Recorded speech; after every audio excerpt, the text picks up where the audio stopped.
Welcome, I'm Darren, and I'll be your guide today as I rank the draft pick rookie cards of 1990. When I wanted to look at the first year of draft pick cards, I wanted to look at, there are basically three different groupings of cards, three different ways they were done.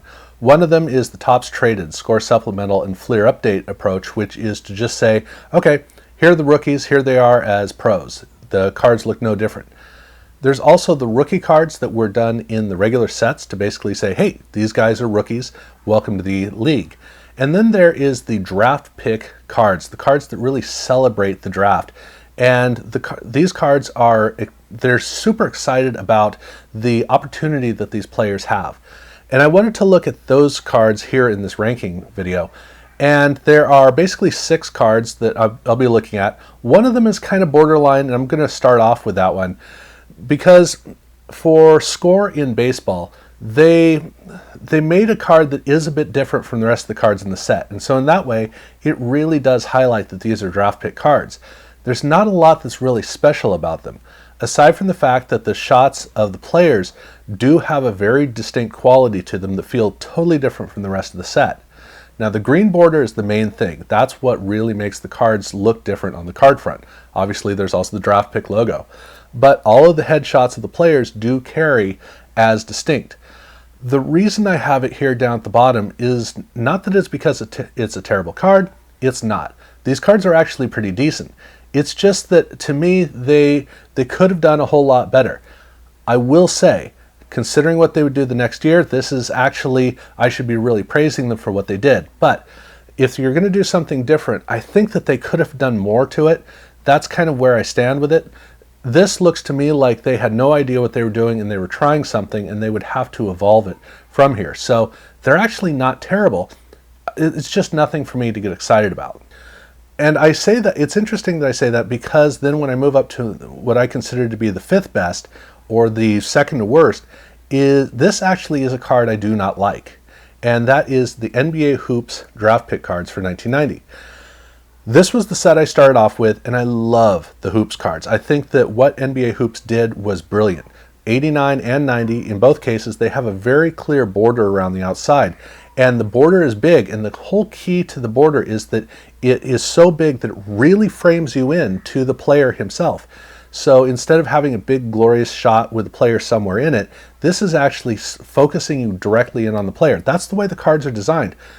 With the draft pick cards, though, this is a big waste because all of that empty border space is supposed to highlight, really enunciate what's in the middle of the card.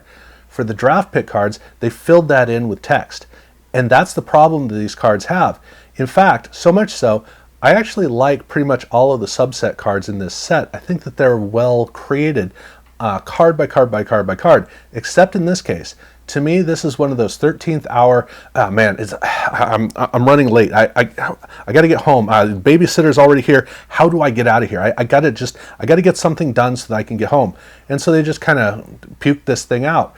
And what it comes down to is all of that text on the outside, instead of creating a big aura around the image, it's a lot of stuff.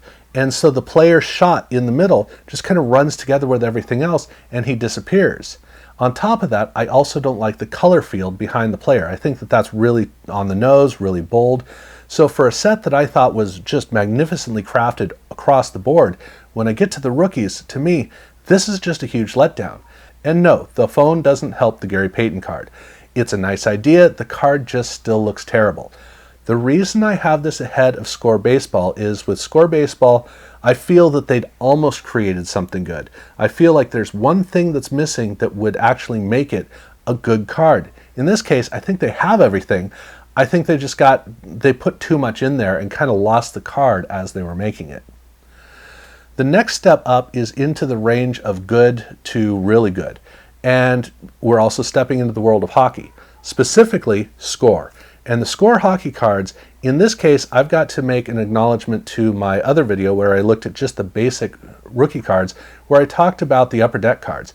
And in the case of the Upper Deck cards, they're exactly the same way, they're done in the same way as all the rest of the cards in the set. It's just they have another little logo, but the images look different. The images are from the draft, and that is the difference. However, those cards do look like they're a part of the set. They look different from the rest of the set, but they fit into the set, and it's more like, oh, this is an interesting card in the set. That's the way they work. In Score, this is the complete opposite, where yes, the border is the same. Yes, they just changed the little logo. They did all the same things, except the images for the players are those classic school portraits. It's a shot of a player with a very distinct background behind, one after another after another. They all have that. Every time you come to this card, it's a whole series of cards that all look the same, where they all stop you and they give you the time to really focus on each player. That's the key to these cards. And so they are very distinct, and they do exactly what they're supposed to do, which is to highlight the player, to make sure that what you're thinking about is the player and getting excited about that player. That's the key. They did a great job with this here in hockey. They did not do a good job with it in baseball, I think. But with these hockey cards, I do like them, and I think that they are very distinct from what was done in Upper Deck. I also am going to step one step higher to a better card than this, which is also hockey, but it's Pro Set. Now in football, while I love the rookie cards in Pro Set's football set, the problem that I have with these, or I shouldn't say the problem, the thing that's missing is they didn't do a top draft picks subset. So in the case of football, in Series 1, they had a bunch of league leaders, which were the cards with the gold borders, and they did include a couple of college players who were award winners. But those were ex-rookie cards. They weren't talking about the draft. Then in Series 2, they just said, okay, so the drafts happened. Here are all the new rookies in their uniforms, which is awesome. I love those cards. But I do have to acknowledge that in hockey, they actually did make a pair of cards for the top draft picks. And these cards are done as the league leader version with the gold border. Now, I'm not a fan of the Pro Set card design for hockey, 1990 or 91, neither one. I do really like, however, the league leader version where they've done it with the gold borders. I think that those look great, almost as good as the ones in football. And so here we have a couple of rookie cards where we have a good headshot of the player, and then we have that draft logo behind, and with the gold border and then the color detailing of the team, the combination makes them stand out as really exciting cards that really enunciate how awesome it is to be a first pick in the draft. Now, it is a little bit better to be a first pick in the draft in the NFL or the NBA, where they make a bigger deal about it. Here in hockey, it's still great, and I love the way these cards read. The only problem I have with this is the fact that there are only two. They didn't do this for the whole or even the first portion of the first round. So it's just a couple of cards they tossed in there. That's the only weakness. Otherwise, I would probably have it higher on the list, but still, the fact they did a couple of these, they look great. I love them. But better than this, at my number 2 spot, I'm going with the 1990 Score football draft pick rookies. And in this case, Score did 2 series of rookies in their set. They did their regular rookies, which is basically just a regular card with a college shot in it, which I'm not a fan of, but they also did a special series of cards here for the draft pick for most of the players in the first round. Not all of them, but most of them. And with these cards, they really celebrate they celebrate the opportunity that we have to follow these guys, and they did it in the right way. There's no college uniform here. They're going with the pros, but these are shots essentially from the draft. That's pretty much the way to think of it. These are great headshots, and everything that they needed to do right about the card, they did. That's the beauty of it. First off, there's a color fade in the card back. As we'll see in 1991 with their baseball set, you can do this horribly wrong. In this case, it's just done as a little accent around the player, almost like a halo, really making the player stand out. 2, the player is in a really good portrait shot, which means this is it's a focus on the head and the shoulders of the player, so it's really intimate. It's really personal. 3, the players have hats on. Now, this may not seem like a big deal, but when you sit there and look at these cards, as we'll see in basketball, there's a way to make the players all stand out in a really formal way. But also, it's nice they're not in their uniforms yet, and so there's this uniform quality that you get that really helps you as a fan get in touch with the player. And since they're not in that, what they did was put the players with the hat on in order to get that feeling. And that makes it look good, but also it stands out as, hey, look, I have a hat too. Okay, it's not the exact same hat, but the thing is, when I look at Mark Carrier in his hat, I think, hey, it's just like me. I got one of those hats too. And there's suddenly a connection that you have with the new player, a personal quality to it that I think really carries it across. So you get shots that are not, they're not rushed, they're very well done, they're very well focused, and the way that it's constructed is good.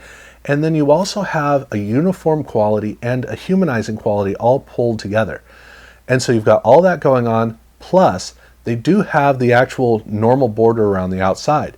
And you may notice that the colors in the middle of the outer border are the same as the colors on the inner border. So they have a yellow to white fade, or orange to yellow fade, that's in both, which means that the colors work together.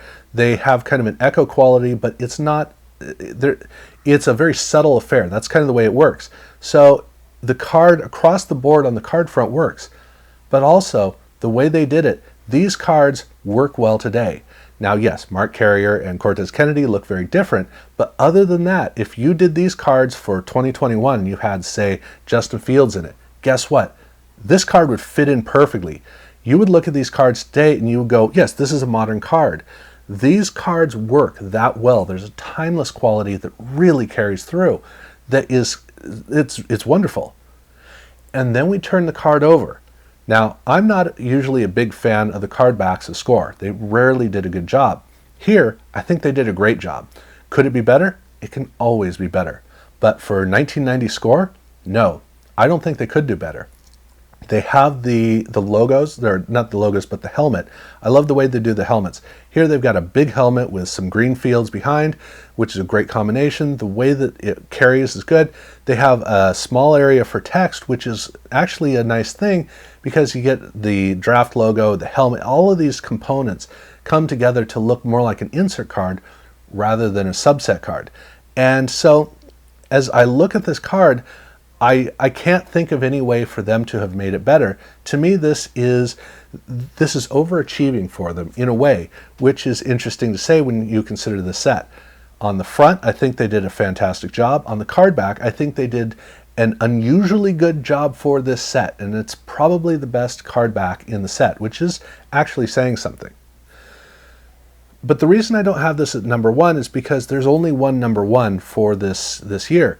And while the 90 Score football is an all-time great card, it's not the all-time great card. And that's where I put 1990 Skybox Rookies. To me, I'll pose you a question to you. Can you think of a better rookie card? Period. Across the board, all sports, all time. Can you think of a better rookie card design? Here, it's almost like they designed the entire Skybox model over these cards. Now, I had mentioned about the uniform quality. In the NBA, they had a wonderful tradition where they would have the players in formal suits with ties. Everybody looks like they're professional. In fact, Charles Barkley tells a story about, I think it was Moses Malone, when Sir Chuck was a rookie, Malone took him shopping to buy his first suit to say, look, you're not in college anymore. Running around in a tracksuit ain't going to cut it. You're a professional now, you need to dress like it. And by the end of the decade, that's the way it was approached. When the players were coming into the NBA, they were dressing like professionals. They were taking it seriously. And that formality, it looks wonderful. I really do like the way that they look. And then you combine that with this amazing Skybox design. I mean, really, can it get any better? The beautiful gold band around the outside, the black in the background with these rich, deep colors that are the patterns that are behind the player, that are all working kind of, for these cards, kind of similar to the colors of the team. And then you have the NFL or the NBA draft logo, which has kind of a 3D effect to it. The way that it all comes together, I look at it and I just go, talk about nailing it. This is magnificent. If there was one set that I wish that they did the rookie cards of in every single year, period, just kept doing it every year, this is the set. Card back, I'd rather not talk about it. It's okay. We don't need to talk about it. But the card front, in this amazing card set, I would say that this and the logos for the team are hands down the strengths of the set, which is saying a lot. But again and again, Name a better rookie card. These rookie cards are absolutely incredible. It is the high point of a great year. So you want to talk about a great way to kick off rookie cards, draft pick rookie cards. I love the Score football, but boy, these Skybox cards are magnificent. And if you have any difference of opinion, definitely let me know in the comments below. I would be really surprised if anybody argued with my top 2 ranking. As for the others, I mean, I could see where people might go, back and forth, but I think this is pretty solid. So that's what I've got, what I've put together for this list. If you haven't had the chance to go and see the other 1990s ranking videos, definitely go do that. Check out other videos I've done if you haven't had a chance, and subscribe if you haven't done so already. And yeah, thank you very much for watching.